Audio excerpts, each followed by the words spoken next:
speak to the name of the Father, and the Son, and the Holy Spirit. Amen.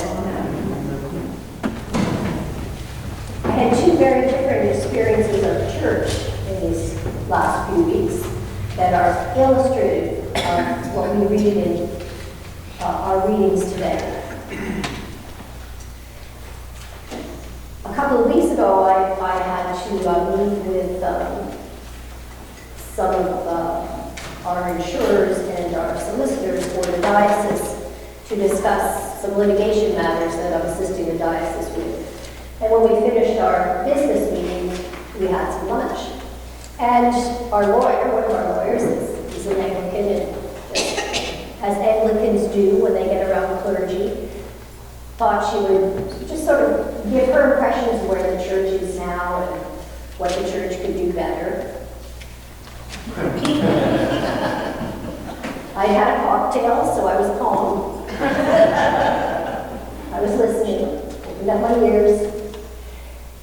And her comments were not unlike comments some of us may make ourselves or hear or come up at vestry meetings or at other times. And she said the church has to be more interesting and entertaining.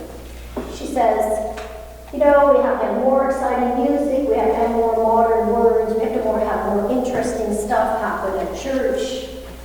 And more people will come if we were just more entertaining. We did more things.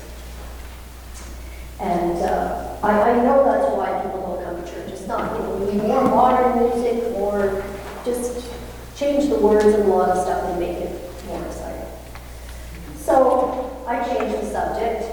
And that was lunch. This Friday, I was privileged to participate in the funeral of a man who was in his 103rd year. You sometimes have heard me speak of him. He was my friend who I helped garden. He could still out-garden me even in 103. And it was in a big church. And that church was full. And you start to wonder, at 103, how many people are left to celebrate this person's life? But it was interesting because not only was the church full, but it was full of people who were as big as those two beautiful children at the back, as well as people as old as me, and people also approaching their 100th year.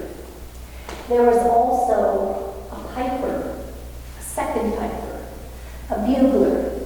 There was the lieutenant commander of his regiment, the Royal Regiment of Canada.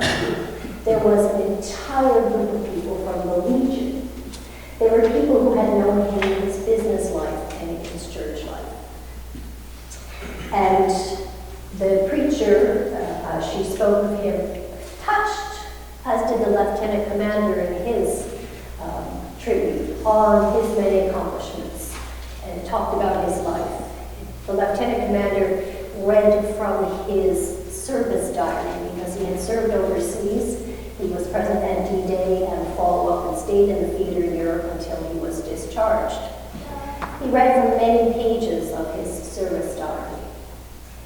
He talked about how he stayed committed and connected to his regiment even into literally his last days, how he always attended the regimental dinners. He was always present at the Christmas service, how he always partook in anything involving his regiment.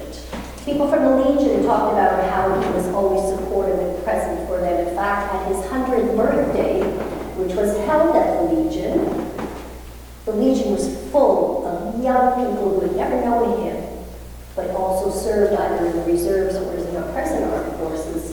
And at that time, the government of the Netherlands was present to present him with a medal for his service in the theater in Holland during the war. We learned that he had his wife at AYPA. Blast from the past there for some of you Anglicans, some of us Anglicans. And he talked about how he served his church before it was even built. He was older than the church building that he had started out worshiping in. They worshiped in the house on that street until the church was built. He then went on to teach Sunday school, to be a lay reader, to take community people who couldn't make it to church. I met him when he was 83, and he was still actively taking the sacrament out to people in his 80s and his 90s after the church service was over. He was still He still read. He was still a crucifer. Up until his last weeks, he was active in his church. And yet he said to me, in one of our last conversations, that of all the awards, all the honors, all the accolades he had received, the one that was the most meaningful for him was when the diocese honored him with the Order of the Diocese of Toronto. When he received the letter, he told me he cried. He wore that order to church every single Sunday, either in his lapel or around his neck for special occasions.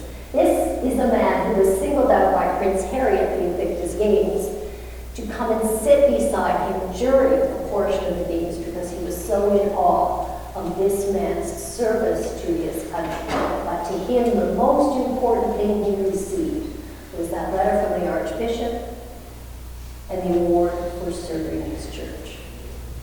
Now, we might look at this story and think about this and say, well, yes, that was, as my daughter would say, back in the day, in the old days. It's not like that anymore. But what does wisdom tell us? Does it not tell us that the simple virtues of honesty, diligence, kindness, are more attractive to people than something super entertaining? Are people attracted to us because we can tell great jokes, because we can point to our accomplishments, because we can keep a party going, or because we are kind, we are honest, we're compassionate, we're diligent in our service to others and to our world? As Christians, the lesson for us is we spend way too much time waiting to be entertained at church or preparing entertainment for others, and not nearly enough time grasping that thorny nettle that is discipleship. We have a decision to make in our lives always when it comes to our faith, as to whether we would be like my friend Norman, a disciple or a consumer. Do we seek to be entertained, or do we seek to go out and proclaim the kingdom of God? The two are not mutually exclusive. The two can be apathetic if we think that one is more important than the other. Because you're not the draw, I'm not the draw. We have to point always beyond ourselves to Jesus Christ.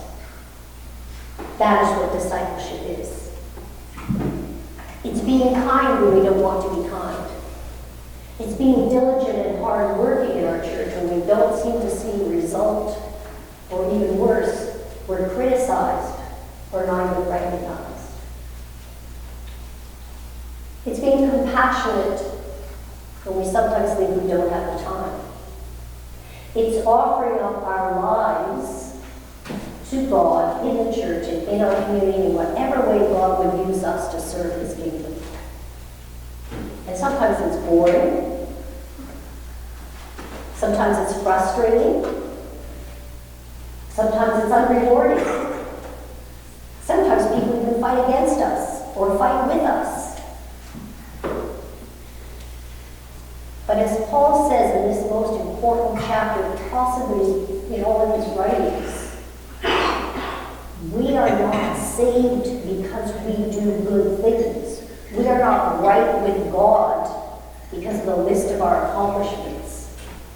We are justified in our faith. We are made right with God simply because we choose to believe and we choose to serve. We choose to put self behind and put others in front. We choose to look past ourselves to the cross. All of us, including myself, sometimes go to church and think, well, that much fun. They didn't sing any of those hymns to the tunes I like. They didn't sing the hymns I even like. Preaching was so-so. Too long, too short, too boring, too many jokes, not enough jokes, too many references to things I don't understand. But we're not here to be entertained. We're here to be moved forward in that continuum that discipleship is. We're here to continue to grab that wisdom that we hear of today, that is not about knowing facts. It's not about having knowledge of great metaphysical things. True wisdom is having a relationship with God that is reverent, that directs our other relationships, and helps us to live our lives in ways that are consonant with what we know about God in concrete situations, in our everyday lives. We don't have to be exciting. We don't have to be entertaining. Because what we are pointing to is what my friend Nora knew all about. The joy, the excitement, the unknowingness, the mystery, the blessing, and the embrace of God.